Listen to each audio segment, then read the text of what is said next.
Major breaking political news out of St. Paul, Minneapolis, Minnesota. Tim Walz will not seek re-election as governor, and what a fall from grace this has been for him.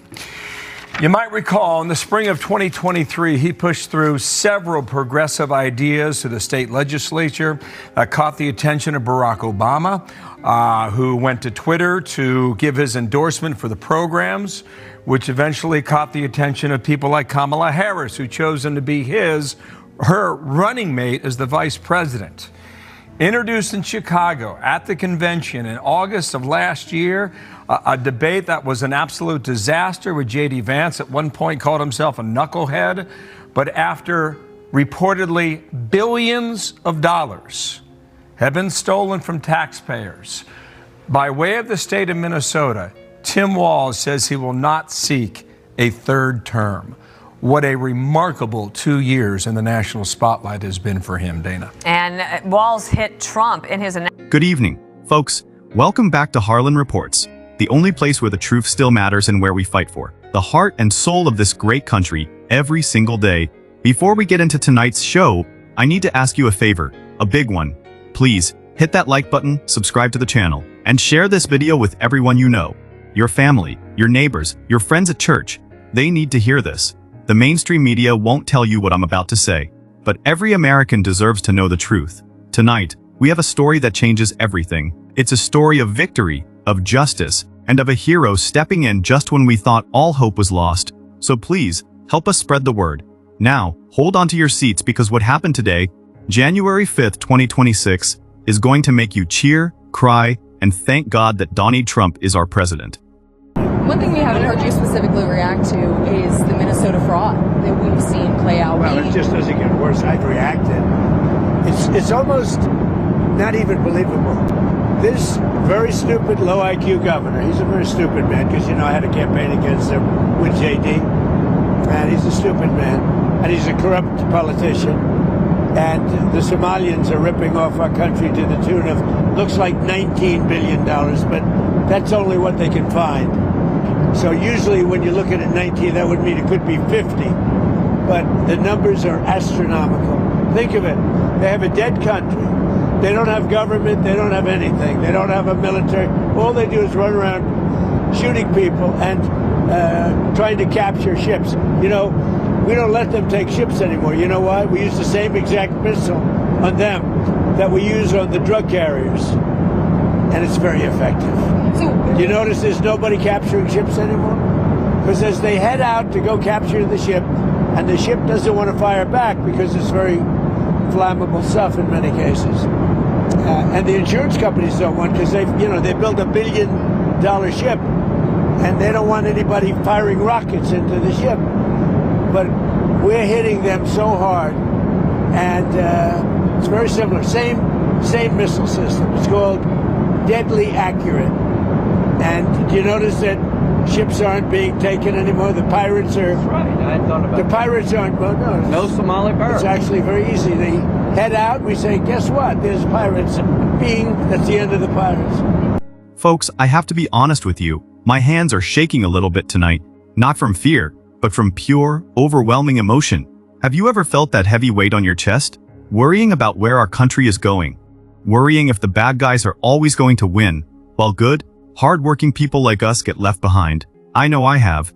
But tonight, that weight is lifting. Just minutes ago, we got the news that has rocked the entire nation. Minnesota Governor Tim Walz is out. He is resigning. He is stepping down. And he didn't do it because he wanted to. He did it because our president, Donald J. Trump, forced him to face the music. We are talking about $50 billion, folks. $50 billion. That is a number so big it's hard to even imagine. That is money that came from your paycheck, from your hard work, from the hours you spent away from your families trying to build a life. It was supposed to go to hungry children. It was supposed to help the poor. Instead, it was stolen right under Governor Walz's nose. For years, we watched this happen. We watched our schools crumble, our roads get worse, and our prices go up.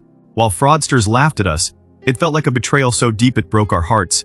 We felt ignored. We felt like we didn't matter. But then, President Trump stepped in. He didn't look away. He didn't pretend it wasn't happening. He looked at that corruption and said, enough. He stood up for you and me when no one else would. When I read the report today that Walz is quitting his re-election bid because Trump exposed the true scale of this Somali fraud scandal, I actually teared up. I really did. Because it means that justice is real. It means that when you have a strong leader who loves this country, the darkness cannot hide. This isn't just a news story, friends. This is a rescue mission. President Trump just saved us from losing even more, and he showed the world that America First isn't just a slogan, it's a promise to protect us from the people who would steal our future. Tonight, we celebrate that promise kept. About how Somali immigrants in Minnesota have been ripping off American taxpayers. In fact, 86 people have been charged in a rampant and widespread fraud scheme spanning multiple programs in Minnesota. Of those 86, 78 of those people are Somali, 91% of them charged. So far, 59 of those people have been convicted for their roles in fraud plots that have stolen $1 billion from taxpayers. In one scheme, and this is egregious, a nonprofit and its affiliates with these Somali migrants claimed to have fed tens of thousands of American children during the pandemic. They were reimbursed for those meals by taxpayers. However, federal prosecutors found that almost all of those meals were never even delivered to hungry children. In fact, those organizations' leaders spent the money on houses, luxury cars, and real estate in Turkey and Kenya. New Year's Eve, Rob. I mean, Tim Walz's biggest fantasy is probably being locked on a cell block with a bunch of big, rugged men. So I hope we see him behind bars because they're stealing billions and billions of dollars from hardworking Americans. And what I hear from social media is people work hard. They pay their bills. They go to their 9 to 5. They don't want that money funding folks from Somalia. Go back to Mogadishu if you don't like America, but stop ripping us off.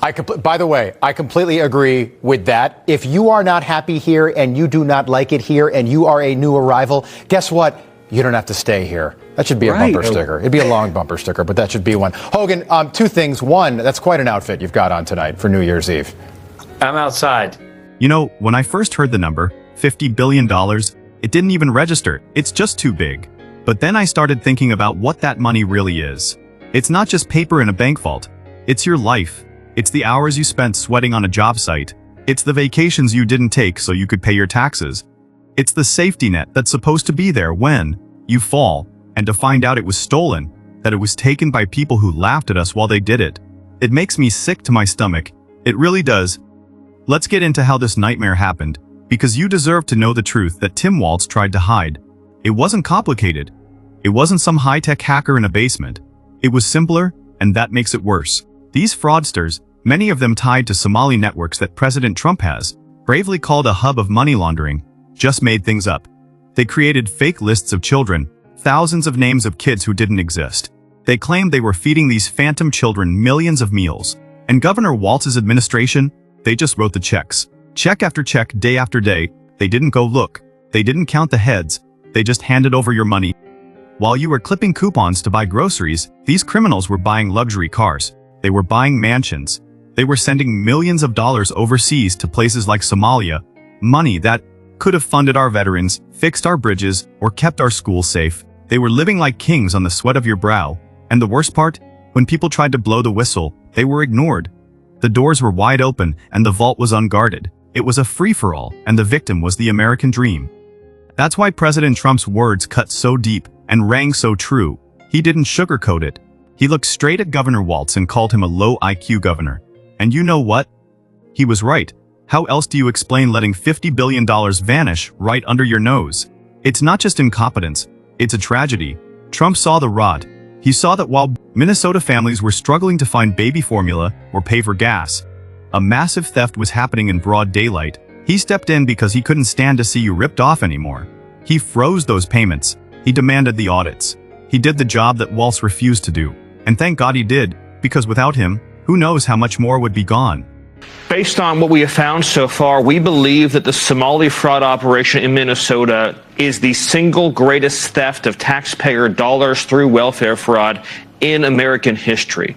We believe that we have only scratched the very top of the surface of how deep this goes. And you're familiar with all the scams with pretending that children have autism who are not in fact autistic, with pretending to enroll people in food programs when in fact nobody was ever enrolled, and engaging in massive fraud, lying, and theft and grift on a scale we've never seen before in American history. The total bill, the total tab for this is going to be far beyond the numbers we've already seen reported. We believe the state government is fully complicit in this scheme, and we believe that what we are going to uncover is going to shock the American people. Look, based on the records that we already have, and this is a significant undercount, by the way, 75% of the Somali population in Minnesota is on welfare. But that's likely a significant undercount of just how much of a financial burden the Somali refugee population is imposing on this country. You know, what hurts the most about this story isn't just the money. Money can be printed. Money can be earned back. What hurts, what really breaks my heart into a million pieces tonight, is that this didn't have to happen. It was preventable. The warning signs were flashing red, bright as day, for years. Brave people, regular folks just like you and me, tried to speak up. They saw the strange names on the lists. They saw the money flowing out like water from a broken pipe. They tried to be heroes. They went to Governor Walz's administration. They went to the Attorney General. They said, hey, something is terribly wrong here. Please look at this. And what happened? They were ignored. They were pushed aside. Governor Walz and his team turned a blind eye. Why? Because they were too busy playing politics. They were too busy trying to make friends with certain groups to get votes, even if it meant looking the other way while our treasury was raided. It feels like a knife in the back, doesn't it? To know that the people in charge cared more about their political power than they cared about protecting the tax dollars you worked so hard to pay. They let those whistleblowers scream into the void while the thieves kept stealing. Imagine being one of those workers who tried to tell the truth. Imagine the fear they felt, wondering if anyone would ever listen. They watched as millions of dollars that should have gone to struggling families in Minneapolis or Duluth were instead packed into suitcases and sent overseas. We are hearing reports that some of this money didn't just buy fancy cars. It went to places like Somalia, potentially funding bad actors who hate our way of life. That thought keeps me up at night. It really does. But this is where the tears of sadness turn into tears of relief, because President Trump heard them. When he looked at this mess, he didn't see politics. He saw a crime scene. He listened to the voices that Walz ignored. He saw the hub of fraudulent money laundering for exactly what it was. He didn't care about being polite. He cared about being right. He stood up and said, "Not on my watch." He validated every single person who suspected something was wrong, but was told to be quiet. He gave them their voice back. And knowing that we finally have a president who listens to the truth instead of hiding it, that gives me hope that maybe, just maybe, the good guys are finally winning again. Well, I don't understand what difference that makes to anyone else. How would anyone else be approached or confronted if they stole money from someone? They would all be acknowledged and have to go forward with the consequences of their actions. You know, we're sitting here bearing the brunt of everything: tax hikes, gas taxes, property taxes, boating taxes, gas taxes. We can't go anywhere. We can't go fishing, and he's afraid to offend someone. Well, what about me? I know my town, we're all offended that we're paying for all of this fraud to go on, and it's just coming out now when they've known about it for years. What's going to happen now? And let's just call it what it is. It's stealing. It's not, it's stealing. You're stealing from the state of Minnesota. You're stealing from the taxpayers that make this state the great state that it is. And how are we going to recoup from that? Folks, let's take a moment to really let this sink in. For years, the bad guys thought they were untouchable. They thought they could just take and take, and nobody would ever stop them. They looked at Washington, D.C., and saw weakness. They saw leaders who were too afraid to rock the boat. But they forgot one thing. They forgot that the American people put a lion back in the White House. And when President Trump roared, the whole house of cards came tumbling down. I want you to imagine the panic that must have set in at the Minnesota governor's office. One day, they're writing checks for millions of dollars to these fake groups, thinking everything is fine. The next day, the phone rings. And it's not just anyone calling, it's the Trump administration. And the message was short and sweet: the party is over. President Trump ordered an immediate freeze on those childcare payments. He didn't ask nicely. He didn't form a committee to talk about it for 10 years. He just stopped the money, bam, just like that. Can you imagine the look on Tim Walz's face? He was cornered. He had nowhere left to hide. President Trump, in his signature style, told the world exactly what was happening. He called Walz a low IQ governor. Now, some people in the media might say that's mean. But folks, When you let $50 billion walk out the door because you're too scared to ask questions, that's not smart leadership. That's a disaster. Trump was just saying out loud what every single one of us was thinking at our kitchen tables. He was speaking for the carpenter in Duluth and the waitress in Rochester who are tired of being treated like fools. And that is why I am so emotional tonight, because for the first time in a long time, the good guys are on offense. We aren't just taking hits anymore. We are fighting back. When Trump froze those funds and demanded accountability, he wasn't just saving money, he was saving our dignity. He was telling every fraudster, every crook, and every weak politician that the days of ripping off the American worker are done, finished, gone. Seeing Walz buckle under that pressure, seeing him announce he's quitting his re-election bid, it's not just a political win, it feels like a dad coming home and finally chasing the bullies away from the front porch. We are safe again. You might be sitting there thinking, okay, Harlan, 50 billion is bad, but surely that's the end of it, right? I wish I could tell you that. I really do. But the truth is much darker, and it's why I have tears in my eyes just thinking about the victims. We are learning now that this wasn't just about school lunches. It wasn't just one bad apple. This rot spread everywhere. We are talking about Medicaid, the money meant to help your sick grandmother get her medicine. We are talking about housing aid, the money meant to keep a roof over a veteran's head in the dead of winter. Federal prosecutors are charging dozens of people, and the stories coming out are enough to make a grown man cry. Imagine an elderly woman in a nursing home, waiting for care that never comes because the funding was siphoned off by criminals. Imagine a young family losing their apartment because the housing assistance program was drained dry by people pretending to be poor. These aren't just mistakes, folks. This is evil. It is evil to look at the most vulnerable people in our society, our sick, our elderly, our poor, and steal the food right out of their mouths. Governor Walz let this happen. He let the infection spread until it touched almost every part of the state government. But President Trump, he acted like a surgeon saving a patient on the operating table. He didn't just treat the symptoms, he went after the disease. He saw that the fraud in the child nutrition program was just the tip of the iceberg.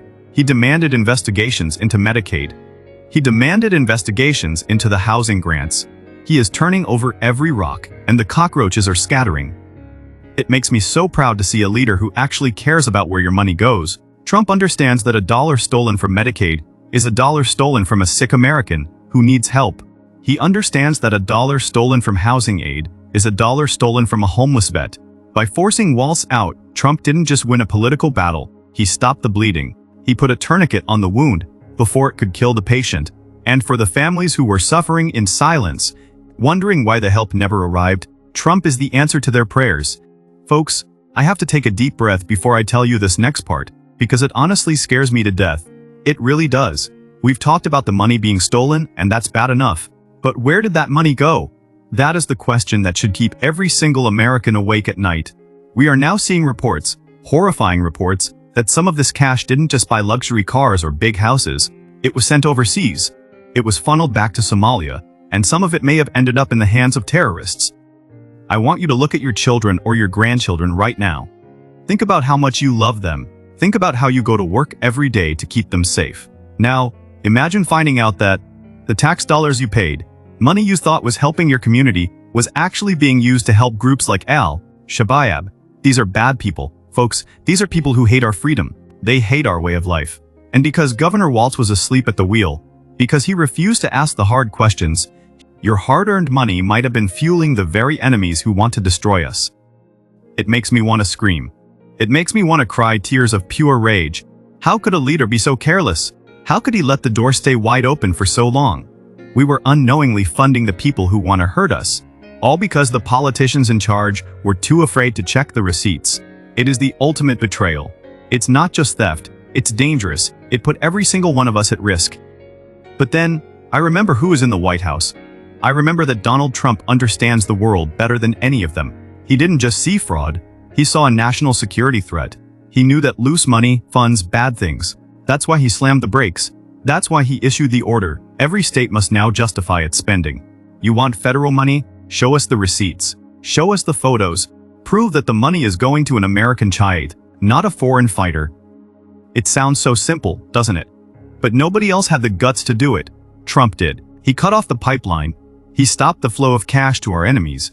And when I think about that, When I think about how close we came to losing even more, I don't just feel angry, I feel safe. For the first time in years, I feel like someone is actually guarding the gate, protecting us from the dangers we can't even see.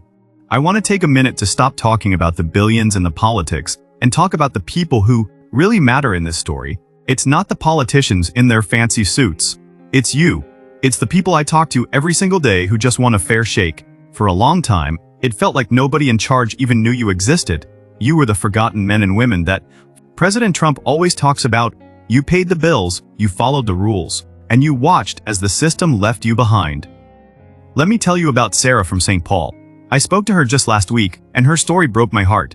Sarah is a teacher and a mom of 3 beautiful kids. She works long hours trying to shape the future of our country.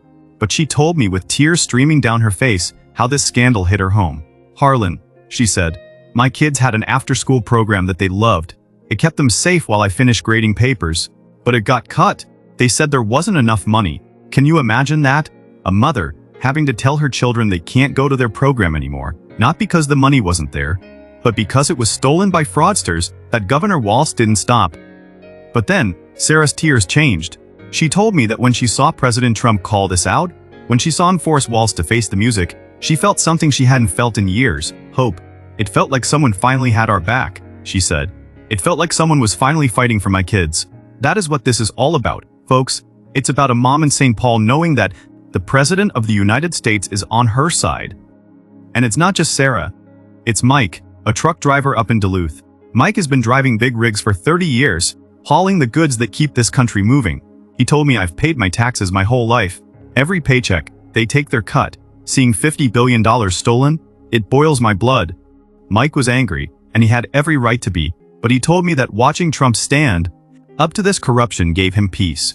Trump's the only one with the guts to fix it, Mike said. He's the only one who respects the working man. Hearing these stories makes me emotional, because it reminds me why we fight. President Trump isn't just fixing a budget. He is healing a wound in the heart of this country. He is telling Sarah and Mike and every single one of you watching tonight that you matter. You are not forgotten anymore. Your hard work is being protected, and the people who tried to rob you are finally being sent packing. You know, there is an old saying that the truth shall set you free. And tonight, that feels more real to me than it ever has before. For such a long time, we were told lies. We were told that the fraud was small, just a little mistake here and there. We were told that questioning it was wrong. We were told that if we pointed out the money going overseas or asked why the numbers didn't add up, we were being mean or intolerant. They tried to shame us into silence. Governor Walz and his friends in the media built a giant wall of lies to protect themselves. They thought if they just kept denying it, if they just kept calling us names, we would eventually give up and go away. But they didn't count on one thing. They didn't count on the power of the truth when it is in the hands of a fearless leader.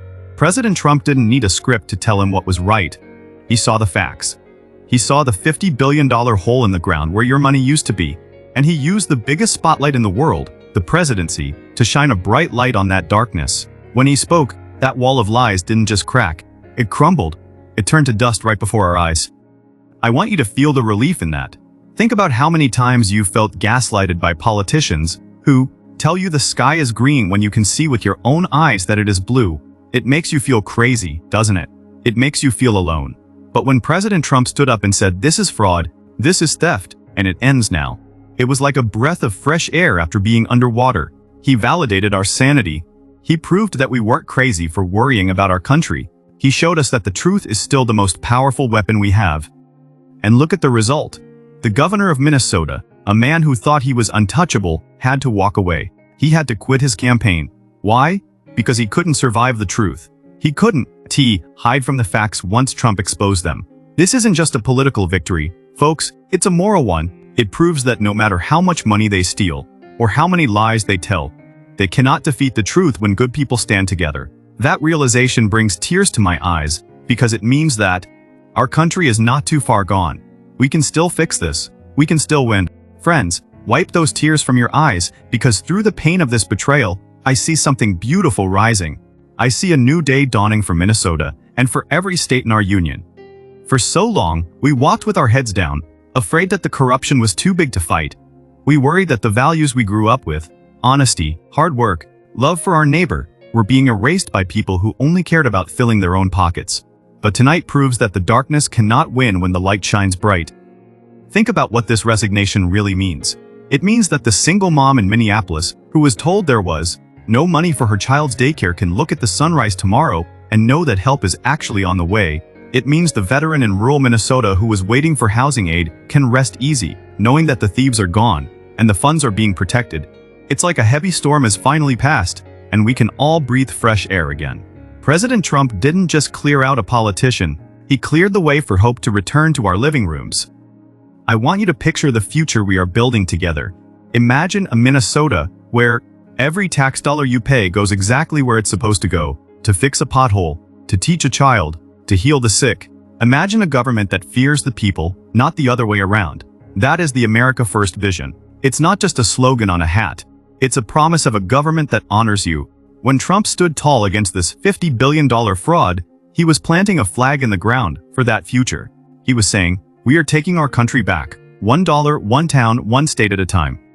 And it makes my heart swell with pride to know that we are part of this history. We aren't just watching it on TV, we are living it. We supported the man who had the courage to fight for us. We shared the stories. We demanded the truth. And because we did, the walls of corruption came tumbling down. Tonight, as families tuck their kids into bed across this great land, they can do it with a little more peace in their hearts. The bad guys are on the run, the good guys are in charge, and the American dream is safe once again. That is a feeling money can't buy, and it's a gift that President Trump has given back to all of us. As we close out this broadcast tonight, I want to leave you with a feeling that I haven't felt in a very long time. It's a feeling of pure, unshakable joy. We have been through so much together. We have watched our country get hurt. We have watched our values get mocked. We have watched leaders like Tim Walz take advantage of our kindness. But tonight proves that the story doesn't end in darkness. It ends with the good guys standing tall in the sunlight. President Trump didn't just expose a $50 billion lie today, he gave us our dignity back. He reminded the world that in America, justice still means something. He reminded us that when we stand together under the banner of America First, there is no giant we can't topple. The resignation of Governor Walz is a warning to every corrupt politician out there. We are watching. Our president is watching, and your time is up. I want you to go to bed tonight with a smile on your face. Hug your kids a little tighter. Tell your spouse that everything is going to be okay, because it is. We have a protector in the White House. We have a movement that is cleaning house and restoring the glory of this nation. The money is safe. The borders are being secured, and the fraud that plagued Minnesota is being swept away into the dustbin of history. This is the miracle we prayed for. It's the turnaround we dreamed of. And as I sign off, I am filled with tears of gratitude, not for the politicians, but for you, the American people, and for the leader who refused to give up on us. We are winning again, my friends. We are winning big, and I promise you, with Donald J. Trump at the helm, the best is truly yet to come. God bless you. God bless your families, and God bless the United States of America. Thank you for watching Harlan Reports. Folks, we are the only ones telling you the truth that the mainstream media tries to hide. If this story touched your heart, if you are proud of what President Trump achieved, today, please, I'm begging you, hit that subscribe button right now. Give this video a big thumbs up and share it with everyone you know. We need to grow this army of truth tellers so we can keep winning battles just like this one. See you next time for more daily truth.